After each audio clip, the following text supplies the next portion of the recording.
Hey YouTube, this is Mystic Mark here with the Night Owl Sessions. Welcome to part 3 of our discussion series all about protection. In this video, we're going to be talking about superstitions and things that go bump in the night. Hey, do you guys think that there's power? Nicole, do you remember your question last week? Like if you're watching something with a spirit, do you feel like it? Yeah. Do you remember the question? Yeah. I guess we were kind of discussing like watching spirit on television, and we were talking about scary movies and things like that. And do you think that the energy can stay with you? And we were talking about somewhat how, yeah, because after a while, like even afterwards, an hour or so, you're still a little shook from what you even saw. If it's something scary on TV. I mean, that's why I don't like scary movies personally, but I do, and I often sometimes I get a little scared walking up the stairs, and sometimes I picture Archangel Michael with his sword, or I'll do like karate chops in my own brain. It's whatever is gonna work for you and whatever is gonna help you feel protected in that moment, because if you see things and you feel like you're seeing something coming at you, you're not gonna sit here and try to do a whole prayer in your head, right? You're gonna want that thing to get away from you, especially if you're watching a scary movie, because it like triggers more scary thoughts and feelings. So I think in those moments, however, you're going to protect yourself. And, again, this would cut the cord if you put it by your TV. Maybe it won't allow that to come into your house and those thoughts and that mindset. So I think it just depends on what you want to do and how fast you want to protect yourself. But I sometimes will walk up the stairs. Like we were talking about this the other day, and like I get that like something's behind me, and the first thing I'm picturing is the scariest thing I've seen on TV. And I'm always like, nope, not today, Jesus. So I'll do a quick prayer, but I'm always like, don't come at me. I guess it's the same idea of like listening to uplifting music to change your mood. It's the same concept. The shows that you watch are going to change your mood. The music that you listen to can change your mood. So it's essentially just vibrational. Yes, 100%.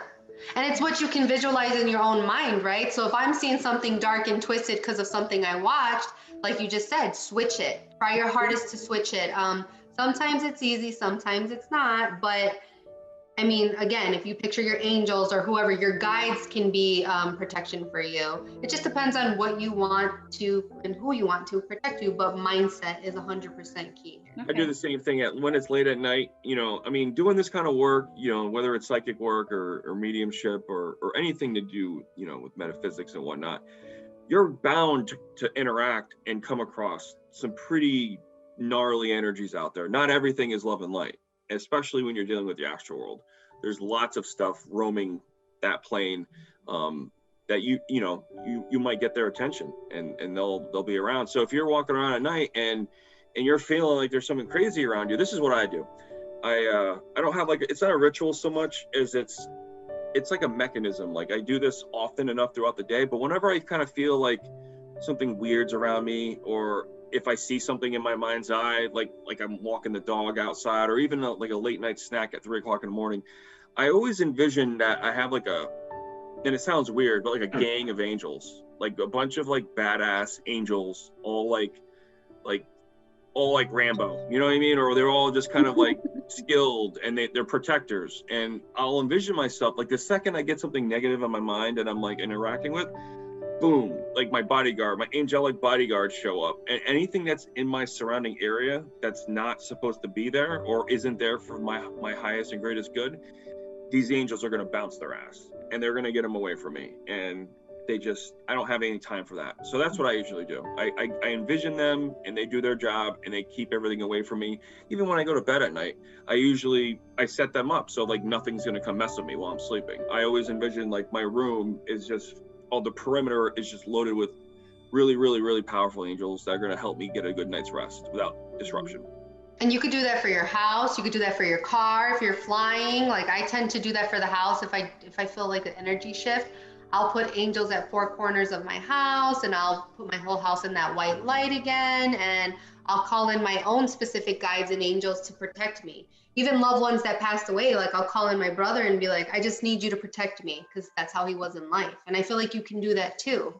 In the airplane, if you're flying and you're nervous, say a quick prayer, put yourself in a bubble on the airplane with wings. That's what I do. I mean, it's just what you want to visualize. The easiest thing for me is just a bubble and then surround it with whatever color I want. And then the angels call them in. And you don't even have to specify what angel, just my angels, my guides come in, protect me, protect my house, protect my energy, protect my children, protect my animals, whatever it is you want. It's so easy. You just got to ask for it, I think. We'll always think like we're not protecting ourselves against some like slasher movie monster like Michael Myers or Jason Voorhees. Like that's not what it is. We're protecting ourselves from toxic energy. And this ain't the same, like you're not gonna go to bed one night and then something's gonna like get you while you're sleeping. No. These things attach to you, like energetically attach to you, and they screw up your life. They cause you to react in ways you shouldn't. Maybe they might cause you to get an addiction or some other, like, you know, alcoholism. Like they cause you to do things in your life that you don't want to do, and you don't understand why you're doing it. So that's how they wreak havoc. That's the true definition of a monster, is something that will make you the monster of your own story. That's interesting, yeah. Like, let's talk about superstition, because like this kind of goes hand in hand, because if we're talking about protecting ourselves and you see a black cat or, you know, you hear 3 knocks, like I often put that in my mindset, like, okay, this is a weird one though, but like if I'm walking with anybody and there's a pole and we split the pole, I'm like, oh no, bad luck, something's gonna happen. But again, this is my mindset, which is obviously not the best one, but I just think like it goes into a superstition type thing, you know, just any superstition. And I feel like it goes back to just you wanting to be protected. And so what Chris and Nicole have stated is it doesn't matter to us. We're just going to let it flow, and we're not going to see it as a negative. But with us, we have those, I don't want that. I'm going to cut it, and I don't want to think about it anymore. So let me do these little steps. And again, the easiest one is that surround, ground, shield, whichever format you want to do it, or just grounding yourself, cleansing yourself, because it all starts within yourself. I truly feel like it does. So, yeah. Absolutely, I agree with that. Well, I think the superstitions, it's like what they said, you give it power when you believe in it. And so it's a matter of just not giving it your power. But that's interesting because I'm not superstitious, but yet I do protect myself from energies that could potentially cause me or my family harm. But it's still something I'm processing, because I do want to just have the faith and exude trust and the positivity to the point where I don't need to be in protective reactionary mode, but I'm not there yet. At the end of the day, there's no one way. There's your way. You know, you don't have to sit there and say like what we're saying tonight is the only way out there you can protect. There are so many different ways you can protect yourself and those that you care about. And to talk about that for a second, if you want to protect other people that you care about, it's just a matter of changing your focus. So if you're trying to protect yourself and you're thinking of all these great things like surround, ground, shield, and other like imaginative or visually perceptive like way of thinking, focus that on somebody else that you care about. So let's say, you know, you have a spouse or a partner is going away somewhere and you're worried about their safety. Put that protection, focus it on them, and it'll work just as much for them as it would if you put it on yourself. Whenever I go into the city and I park my car, I always ask Archangel Michael to watch my car. And I know it sounds really weird, like what the hell, why would Archangel Michael watch my car? But that's one of the things he does. Like if you ask him to protect your home or your car or your family, like he's there to help us and serve us. So absolutely, don't just focus protection on yourself, focus protection on those that you love and care about as well. Yeah, and I would say with that visualization is key, because if you can imagine it, right, if you can imagine that light and that positivity and that protection, it's there, you know, it's going to be there. And I truly feel like you have to ask, imagine it, and it'll happen. Yeah, because a lot of the times, the angels especially, they're not going to interfere with your free will. So if you're not asking them for protection, I'm sure there's certain cases where they are protecting you, whether you realize it or not, just to help you ensure that you are on the right path or you're achieving the plan that you set forth for yourself.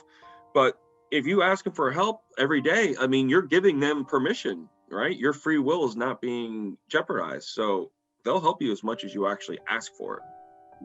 Yeah, I agree with that.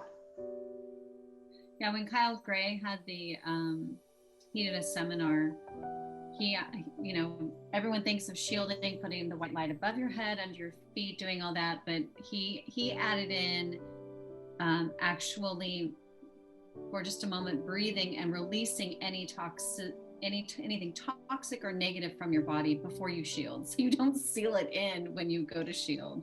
And so I had never thought of it that way. I thought that was a nice little, you know. That's really smart, Heidi. Yes.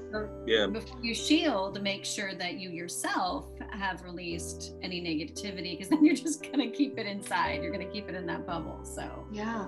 And also when you imagine your bubble, you know, you can visualize the smooth lines of a bubble and make sure, like, look within yourself and make sure that bubble is sealed, because you don't also want to like eke out your own energy and it's leaking and it's being given away, especially because you want to conserve it, especially the good energy, right? So yeah, you're so right when you say, like, clear out all that negative energy and then seal yourself, because that makes so much sense. Because like when I started reading right away, I want to ask my spirit guides, angels, to take away my own thoughts, feelings, and emotions so I can be like a clear conduit. So that makes a lot of sense. Then you shield. Sometimes I'll just do it really quick. So I guess it really just, it depends on your method, but that's so smart to do. So I'm going to start utilizing that.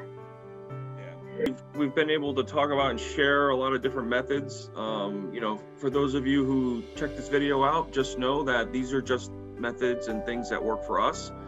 There are many others out there. So we're just, you know, trying to share, you know, what we feel is beneficial. But if you enjoyed this video, please subscribe to the Night Owl Sessions on YouTube. Also, just check in periodically. We are constantly uploading new videos from our readings, and we will have many more discussion series in the future. So thank you very much for joining us, and we will catch you on the next one.